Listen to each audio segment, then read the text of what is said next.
Olá, sejam todos muito bem-vindos em mais um programa Café de Negócios. E no programa de hoje eu estou aqui com a Patrícia Donato, uma grande profissional da área financeira que vai nos trazer muitas dicas. Patrícia, muito obrigada por você ter vindo. Obrigada a você pelo convite, Érica. É um prazer estar aqui. Muito bom ter uma profissional como você conosco aqui. E para que o público lá de casa te conheça, nossos telespectadores, eu começo sempre com a pergunta-chave. Quem é a Patrícia? Olha, a Patrícia, se eu for resumir para você, hoje eu acho que ela voltou a ser a sonhadora que ela era quando criança. Eu sou gaúcha, né, de nascença, vim para a região de Campinas há mais de 20 anos, quase 25 anos, mas lá no Rio Grande do Sul foi onde eu comecei a minha história de vida, né? Sou filha do meio de dois irmãos. E meus pais eram comerciantes, então assim, o acesso àquilo que hoje em dia é o meu trabalho já nasceu muito cedo. Legal. Esses pais eram muito batalhadores, empreendedores e tentavam dar pra gente o melhor. Só que o que a gente tinha de melhor ainda era o ensino de vida, né? E isso eu resgato como sonhadora, porque eu sempre gostei muito de escrever. E esses dias minha mãe encontrou uma cartinha que eu tinha escrito aos 6 anos de idade, que na legal. Terceira série, que dizia que eu queria mudar o mundo. Ah, que bacana. E aí, trazendo para os dias de hoje, o que eu tenho feito, que nós vamos falar mais tarde, é um pouco disso, de missão de vida, de transformação e tudo mais. Mas a grande dificuldade que a minha família passou foi quando aos 11 anos de idade, meu pai faliu.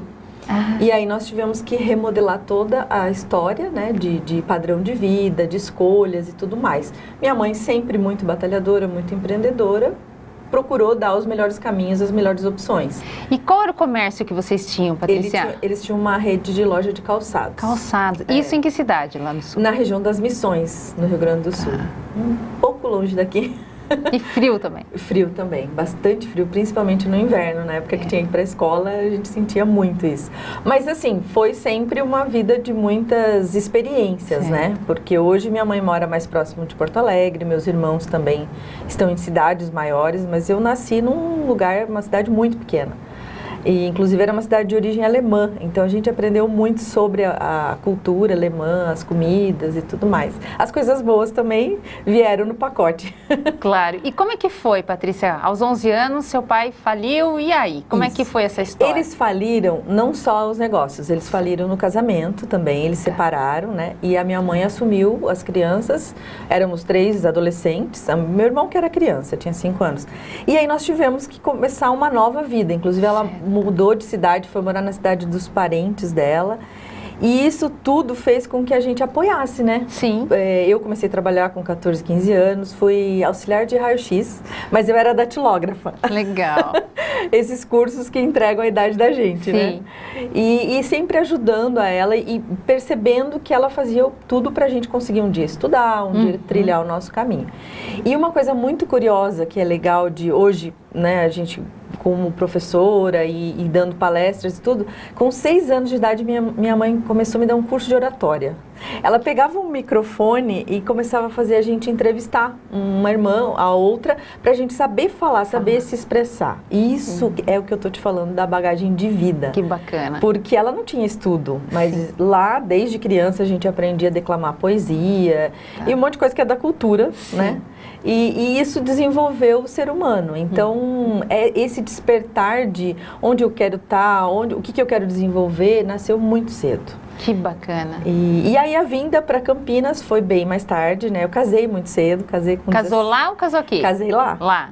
Com 17 anos, eu casei grávida. 17? Do meu filho mais velho. E daí nós, 4 anos depois de casada, nós decidimos vir conhecer Campinas, porque minha irmã morava em Campinas. E eu me apaixonei pela cidade. E aí meu esposo quis ficar também, e aí nós ficamos e mudamos. Com 20 anos de idade, tudo é mais fácil. Tudo né? mais fácil. Então nós começamos uma história em Campinas, aí eu fui fazer minha faculdade depois dos 30 anos, enfim, sempre priorizando também a educação das crianças e o que a gente queria em família, né? Certo. Que era para mim sempre foi o principal valor. E você fez faculdade de quê, Patrícia? Eu fiz faculdade de administração em Vinhedo, depois eu fiz uma especialização em negócios pela Metrocamp. E aí fiz cursos livres de docência, fiz uma certificação em coach recentemente. Legal. E coisas que eu preciso para atuar no negócio no que eu tenho que você hoje. faz. Isso. Mas Mas aí, como é que foi essa sua carreira? De auxiliar de datilografia A empreendedora. a empreendedora. Conta um pouquinho para mim, como é que foi tudo isso? Eu passei 20 anos em ambiente corporativo. Corporativo, tá. Isso, aí você finanças. sai do raio-x e vai para a empresa. E lá no Rio Grande do Sul mesmo, já antes de vir embora, eu tinha feito um curso de informática, já estava evoluindo. Já. E chegando aqui, coincidência ou não, eu não acredito muito em coincidência, mas eu já fui trabalhar numa empresa dentro da área de contas a pagar. Legal. Empresa pequena, era um escritório de contabilidade de pequeno, médio porte, e aí dali em diante sempre foram funções dentro da área administrativa financeira. Certo. Então eu cheguei a trabalhar em indústrias químicas, trabalhei na NET, fui transferida para São Paulo, trabalhei na Globocabo por algum tempo, sempre na área de controladoria e finanças. Tá. E com o desejo de fazer minha faculdade. Sim. Aí quando eu voltei de São Paulo para Valinhos, Vinhedo, que eu fui trabalhar numa indústria química, aí eu tive a oportunidade de ter uma bolsa e fui fazer a faculdade. Nesse período você já era mãe? Já tinha minha segunda filha, que é a Duda. Então você tem dois filhos. O Guilherme e a Eduarda. Tá. E hoje são filhos já praticamente formados, né? Porque Certo. o tempo não perdoa. Não. Então, essa trajetória de vir para Campinas e ter que batalhar a vida também me trouxe muita consciência daquilo que hoje é o meu trabalho, que é a educação financeira. Mas eu tinha que driblar e escolher o que eu podia fazer com aquilo, porque a gente trabalha 10, 12 horas por dia. Sim. E às vezes não consegue estudar direito, ou não consegue fazer línguas. Então tudo isso eu tive que ir adiando alguns planos para primeiro priorizar a família, primeiro priorizar aquilo que era mais importante. Naquele momento para você. Naquele momento, exatamente. E aí, como é que foi? E aí fez a faculdade, continuou trabalhando? Aí depois da faculdade, já as oportunidades também melhoraram, né? Em seguida eu fui para uma empresa de materiais cirúrgicos em Campinas. Lá eu tive um desenvolvimento de carreira mais rápido, porque eu estava diretamente associada ao dono, né? E aí, área financeira ainda? Área financeira. Ali eu atuei também no administrativo, RH, um pouco de gestão de qualidade, aprendi muita coisa. E ali eu já estava fazendo também minha especialização. Ok. E depois disso, eu decidi que eu não queria mais a carreira no ambiente corporativo, eu queria carreira solo. Tá. E aí eu fui empreender como consultora empresarial. Isso, aí você já desligou da empresa? Já, eu pedi a conta, eu pedi para sair. Patrícia, fala uma coisa para mim. Quando foi esse momento que essa chave virou? Quando eu percebi que trabalhar para os outros talvez me levaria a demorar mais até as minhas conquistas. Tá. Então a meta estava definida. E empreender é algo que eu sempre quis, porque eu via minha mãe fazendo, né? E no paralelo, quando a gente ficava desempregado ou quando a gente tinha algum tipo de aperto, que nós vamos falar um pouquinho depois, eu estampava a camiseta, eu já fiz bolachinha, tinha uma veia empreendedora ali esperando para ser desenvolvida, né? Mas também tinha o medo de não ter a estabilidade de um registro CLT, né? Tá. Então eu ficava nesse meio termo. Mas aí, quando os filhos vão crescendo e a gente consegue ver que precisa se encontrar profissionalmente, aí eu não tive dúvida, o que eu queria, né? E as coincidências que eu falo que no mesmo ano em que eu me tornei empreendedora, o meu marido também. E ele muito mais por oportunidade, eu por escolha. Tá. E aí dava aquele medo, né? E agora? Como vai ser? A gente tem que se pagar, que é a primeira coisa que a gente pensa quando empreende, né? Sim. Então, tudo isso fez com que a gente tivesse que tomar consciência das escolhas muito rapidamente. Ok. Para não perder a oportunidade. Sim. E o que você falaria hoje para quem está nos assistindo, Patrícia? Você acha que essa pessoa que está aí querendo tomar essa decisão vale a pena? Sobre empreender? É. Eu acho fácil falar sobre empreendedorismo. Tá. Mas eu acho difícil olhar para a realidade que o Brasil tem. Tá. Muitas pessoas começam a empreender por um sonho. Ok. E a gente tem que empreender por um objetivo. Porque sonhar, eu pergunto às vezes para as pessoas nas palestras, se você abrir a sua empresa hoje, você espera quebrar em 5 anos? Provavelmente não. Não. Mas a estatística mostra que quebra. Se não estiver estruturado ou com um plano bem pronto para aquilo que o mercado quer. Então, empreender eu acho que é o caminho. Eu acho que o Brasil cresce muito mais com o empreendedorismo, né? E acho que se você quer, você tem que fazer. Só que você tem que, para isso, se respaldar. Outra coisa que eu falo muito, comece a empreender paralelamente ao que você já tem. Isso. Ao que é seguro, né? Então, esse eu acho que é o caminho, não mais fácil, mas o mais de potencial de sucesso. E empreender naquilo que conhece, né? Também. Lembra aquela avalanche de franquias na década de 90? Sim. Eu já encontrei muita gente em Campinas fechando os negócios porque fala, eu não tenho mão de obra profissionalizada, eu tenho que ficar no meu negócio sábado e domingo, não foi para isso que eu investi, né? Sim. Então, essa realidade é que eu acho que a pessoa tem que ponderar antes de fazer a escolha. Patrícia, fala uma coisa para mim. Quando a gente fala de dinheiro, eu posso dizer que eu estou falando de comportamento? Totalmente. É o que eu quero deixar de mensagem aqui hoje. Tá. Porque as pessoas pensam que tem que trabalhar para o dinheiro, né? É. Só que elas se tornam escravas disso. E o comportamento, que são as escolhas, que são esses sonhos que a gente está falando, isso é que vai levar elas a escolherem melhor o que fazer com o dinheiro. E o dinheiro não vai brotar, né? A gente é capaz de produzir algum dinheiro e precisa aprender a lidar com ele. E não achar que, se eu acertar na Mega Sena, eu estou feliz da vida. Sim. Só que a maioria, né, 8 em cada 10 acertadores perde o dinheiro em 5 anos. Porque é comportamental. É comportamental. E porque não se compra tudo, né? A gente precisa ter essa essência, esses valores para dizer, olha, o dinheiro é o meu suporte, mas não é o meu motivo de viver. Ok. E hoje, o seu trabalho hoje é o quê, Patrícia? Hoje eu sou educadora financeira pessoal, ou seja, eu cuido do bolso das pessoas. Certo. E essa minha vontade veio da consultoria empresarial, porque eu ia lá, organizava toda a gestão de uma empresa e, como eu digo, não conseguia mudar a cabeça do dono, né? Certo. E isso me causava muita frustração. Eu achava que era tempo perdido e dinheiro também. Porque não é só processo, né? Implantar processo, né? Não, e porque a maioria dos pequenos empreendedores tem aquele vício, né, de misturar o dinheiro pessoal com o dinheiro do negócio. Tá. Aliás, nem separa desde o início, né, que seria o correto. Então, isso faz com que as pessoas se percam muito rápido numa trajetória que poderia ser sustentável. Entendi. Então, como eu chego na vida das pessoas é através da dor, através da insatisfação. E as famílias, muitas famílias falidas pelas más escolhas, pelo alto padrão de vida, sabe? Porque tem vergonha. A maioria das pessoas tem vergonha de falar de dinheiro.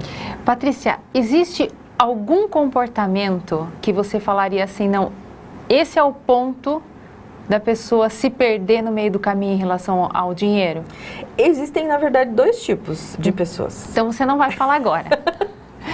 Eu vou pedir para você que está aí em casa, continue nos assistindo, nos aguarde, que eu quero ouvir quais são esses 2 tipos de pessoas, né, que se perdem. Talvez você que esteja nos assistindo faça parte de uma dessas parcelas, né, Patrícia? Talvez. Eu espero você. Volto já.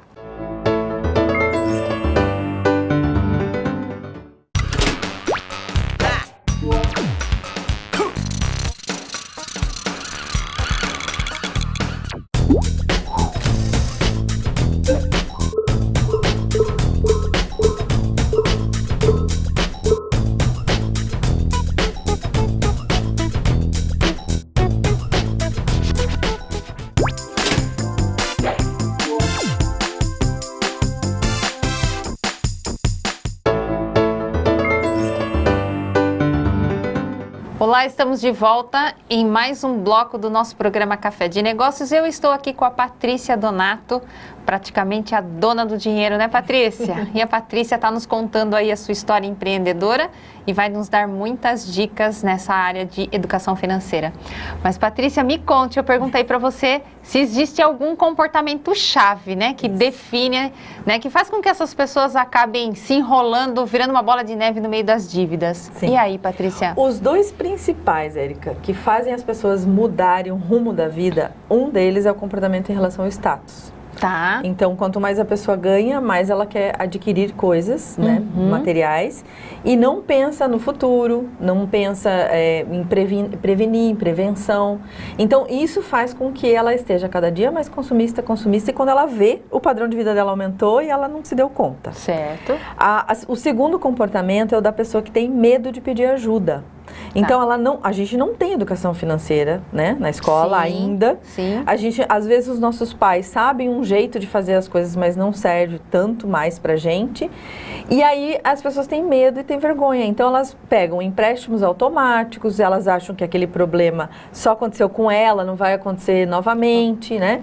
E o que eu costumo dizer é assim: se você tem um problema que você caracteriza financeiro, se eu te der o dinheiro hoje, esse problema nunca mais vai acontecer? E aí a pessoa fica assim, né? Não, vai estar resolvido e tal. Nunca mais é recorrente o que você fez, né? Para ficar endividado. Se a resposta for não vai voltar a acontecer, é um problema comportamental. Sim. Né? E isso eu vivenciei com os meus filhos. Porque assim, lá em casa eu não fui muito consultora atuante, mas eu tinha um laboratório, né? Se eu tinha despertado em mim o interesse de entender de finanças, eu via a diferença de duas crianças criadas no mesmo ambiente, pelos mesmos pais e tudo mais. O meu filho mais velho, ele gostava de socializar com dinheiro. Então, quando ele tinha uma mesada ou algo assim, ele comprava o que era para ele e ele pagava para os amigos. Tá. Era um jeito de compartilhar o dinheiro, ou seja, de certa forma o dinheiro já trazia felicidade, né? Tá. Num olhar assim, bem pouco polido. Certo. A minha filha não. Você dava um dinheiro que poderia ser uma mesada ou algo assim, ela deixava metade em casa. Aí eu perguntava por quê? Ela falava, vai que eu preciso. Então, entendi. os dois comportamentos já estavam ali, né? Evidentes. Certo. Só que ao longo da vida, o que vai acontecer? Um deles vai querer sempre ganhar mais para viver mais coisas, mais experiências, e o outro vai sempre querer guardar mais para ter mais seguranças. Certo. Mas isso cansa. Tem uma hora que tem que buscar o equilíbrio, né? Certo. Então, isso que eu tenho visto as pessoas fazerem e se envolverem na hora que a dor aperta. E normalmente um país em crise, como aconteceu com o nosso, que já passou por várias crises, faz com que as pessoas tenham que tomar decisões. E essas decisões normalmente são momentos, assim, às vezes até dramático na vida das pessoas. Certo, é verdade. Porque elas começam a vender coisas, ou elas param de pagar as dívidas e ficam com o nome protegido, não é? E aí a vida começa a travar. Então, imagina, ok, que o ser humano e o brasileiro também é muito criativo para dar a volta por cima, para empreender, até na informalidade. Mas isso é muito desgastante. E isso faz a pessoa se afastar da educação financeira, por incrível que pareça. Porque ela se sente cada vez menos capaz. Sim. E também porque ela não sabe, às vezes, que existe um profissional que pode ajudá-la. Né? E ela vai pegando a opinião de quem não é um bom exemplo. Né? Eu tive um aluno lá em Mogi Guaçu. Ele falou que ele me compra tudo à vista. Aí eu falei, mas por quê? Porque não precisa também ser tão extremos. Radical, né? Ele falou assim, porque a frase preferida do meu pai é que você não é ninguém se você não tiver um carnê. Ou seja, o pai dele comprava tudo parcelado e aquilo dava uma insegurança para ele. Ele falou, eu vou fazer exatamente o extremo. Ou seja, nenhum dos dois é tão bom, sabe? Eu acho que se o pai dele adquiriu algumas coisas na vida, ok. Mas precisa ter o equilíbrio de guardar dinheiro, de saber comprar à vista para fazer uma boa negociação. Então, como que tudo começa na vida financeira de uma família? Vamos lá. Começa primeiro pelo orçamento. Ok. Quanto eu ganho, quanto eu posso gastar e quanto eu guardo. Exatamente. Certo? Se a pessoa não consegue ter essa visão e esse equilíbrio, ela já está precisando de ajuda. Ok, sensacional, né? Patrícia. Porque assim, o orçamento familiar nada mais é do que as escolhas do dia a dia. Sim. E tem muita gente que mistura e acha que existe uma relação de dinheiro e poder. Pode ser que exista no capitalismo, em todas as coisas que a gente vê no mundo. Certo. Mas dentro de casa, no seu bolso, nem sempre. Porque quantas donas de casa você conhece que tomam decisão e que não são as provedoras? Sim. Elas é que sabem se precisa comprar roupa, se vai sair para um passeio. Isso não mesmo. Então, a gente precisa separar a questão da decisão de que poder é ter dinheiro, é ter poder. Ou ter poder é ter dinheiro. E uma coisa importante também, tem aquela máxima, né? Acabou dinheiro, acabou amor, né? Quantos casamentos são destruídos pela falta de competência de um dos casais, ali, né, do casal, ter essa noção de que a partir do momento que você casa, né, existe um comum acordo que precisa ser discutido, né? Sim, e outra, esses acordos, eles não vêm da quantidade de dinheiro ou de quem toma a decisão. Sim. Eles vêm da cultura de cada um, dos valores. Sim, porque não é uma competição. Isso, né? Exatamente. No orçamento de casais, o que eu tenho visto muito é assim, essa questão de quando eles começam um relacionamento, cada um paga a sua parte. Sim. Ou querem dividir tudo, né? Dividir conta, dividir o que cada um paga. Isso é um risco muito grande, porque você falou do quanto as pessoas brigam por causa de dinheiro. Sim. 7 entre cada 10 casais que se divorciam têm um motivo financeiro. Exatamente. Mas nem sempre há falta. Não. Às vezes é a questão de não saber como lidar com o dinheiro, né? E a gente tem que se observar no dia a dia. Por exemplo, eu falo muito dos meus exemplos de casa, né? Eu gosto muito de estudar e muito de viajar. O meu marido já gosta mais do conforto de casa. Tá. Então, se eu tiver que trabalhar para os objetivos dele, talvez eu me desmotive. Mas pensa comigo, se ele tiver uma casa confortável, eu vou usufruir. Ok. E se eu comprar as minhas viagens, ele também vai comigo. Lógico. Mas assim, se você estiver trabalhando só pro objetivo do outro, dá uma sensação de que não tô fazendo por merecer, ou se algo der errado, a culpa é do outro. Sim. Entendeu? Então tem que separar. E a transparência é muito importante. Sim. Porque muitas vezes um toma decisão, né? Acaba muitas vezes velando muitas coisas que daí o outro não está sabendo. Exato. E ninguém engana todo mundo o tempo todo, Sim. né? E a outra coisa, a decisão, ela vem, por exemplo, alguém quer dar um presente pro outro. Mas vê valor onde não tem. A gente precisa entender como o outro quer ser amado. Exatamente. Né? Envolve o afeto, envolve... Né? Às vezes um elogio, uma carta, às vezes algo assim que toca a pessoa, não tem preço. Vale mais do que o dinheiro. Vale mais do que o dinheiro. Exatamente. E tem gente, eu já tive um caso de uma cliente que ela falava que ela não aceitava presente do namorado, porque ela se sentia com o amor sendo comprado. Então, nisso que eu tô te falando que o comportamento afeta. Sim. Não sei se o meio que ela foi criada ou como ela definiu isso, mas ela entende que se a pessoa tá dando alguma coisa para ela, tá querendo comprar afeto. E não é assim, né? Cada um ama de um jeito. Então, tudo isso é relevante na hora de decidir ou analisar o consumo das famílias. Patrícia, eu trabalho com recolocações de profissionais no mercado. E nós temos aí, infelizmente, algumas empresas que têm sim restrições de contratar um profissional que esteja com o nome em algum órgão, que, né, Serasa, alguma coisa nesse sentido. Isso. O que você poderia dizer? Porque quando a gente levanta essa ficha, a maioria das vezes as dívidas, elas são dívidas de cartões de crédito, de roupa, de sapato, de bolsa. Então você vê que é um descontrole por parte dessa juventude que está aí. O que você poderia dizer assim de dicas, né? Porque você começou nos falando. Então, a primeira coisa que eu tenho que fazer é o orçamento. Isso. E depois disso, Patrícia?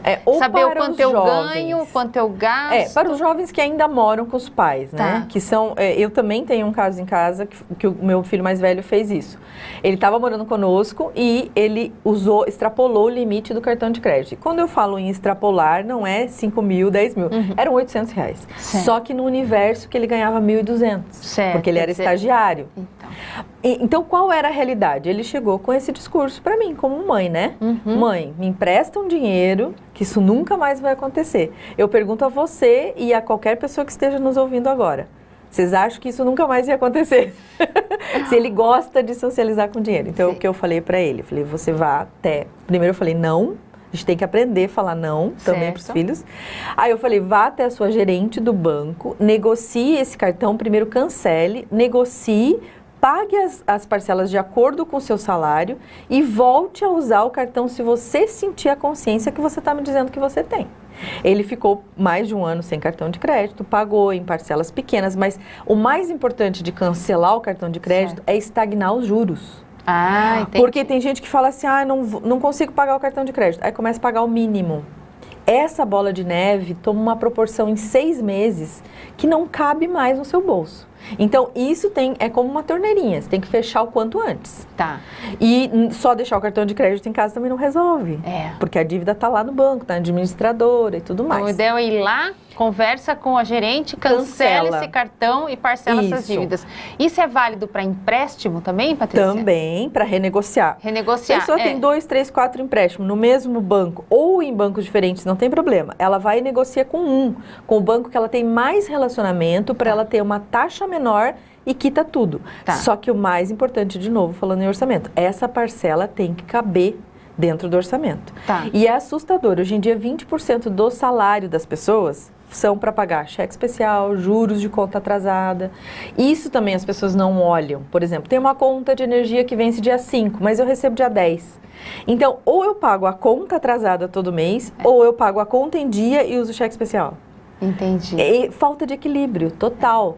E quem disse que a gente não pode mudar o dia do vencimento de uma conta? Não é? Então, essa falta de clareza e de consciência que as pessoas não têm. Os jovens, só para a gente fechar esse ciclo aí, tem uma dívida, tá com algum problema de gerar renda para resolver a dívida, procura fazer algo informal, paralelo, sabe? Vender brigadeiro, dar aula particular, levar cachorro para passear, não sei. Uma renda focada em acabar com a dívida. Ok. Isso é muito interessante. Patrícia, eu ficaria aqui com você. Tem tanta coisa que eu queria te perguntar, mas infelizmente a gente já estourou praticamente o nosso tempo. Tá. Então, a gente sempre reserva esse último minutinho, que é um momento para você. Para você agradecer quem você quiser agradecer, para você falar um pouquinho aí da tua empresa. Fique à vontade, aquela câmera é sua. Tá legal. Esse momento é seu. Obrigada, Érica. Eu queria agradecer primeiro a você, é claro, e a TV por me receber, a oportunidade de falar de educação financeira. A minha marca chama-se A Dona do Dinheiro. Hoje é uma consultoria em educação financeira para transformar a vida das pessoas. Eu faço trabalhos sociais, palestras, faço também a consultoria individual e dou cursos. E moro na região de Campinas, mas atuo em todo o Brasil, como se for necessário, como puder, né? Te acho na internet. Eu faço atendimento via Skype também e tenho sessões avulsas para essas pessoas que precisam de um orçamento, olhar para o orçamento. Eu chamo de raio-x online. Ele é para ver a saúde financeira das pessoas. E no Instagram tem @Dona do Dinheiro, tudo a Dona do Dinheiro. Você encontra lá, estou começando o canal no YouTube também. Legal. E assim, é levar conteúdo para as pessoas perderem o medo, né? Isso. Romperem essa barreira. E aí depois a vida vai ficar mais tranquila. Muito bom. Obrigada. Muito bom ter você aqui, Patrícia. Muito obrigada. Como eu disse, ficaria aqui horas conversando para perguntar tudo. E eu tenho certeza que quem está lá em casa nos assistindo também gostaria de perguntar muitas coisas, mas nada impede que nos contate e a gente possa esclarecer. Você que ficou conosco até agora, eu agradeço demais a sua estada aí. Um beijo enorme e nos veremos no próximo programa. Tchau, tchau.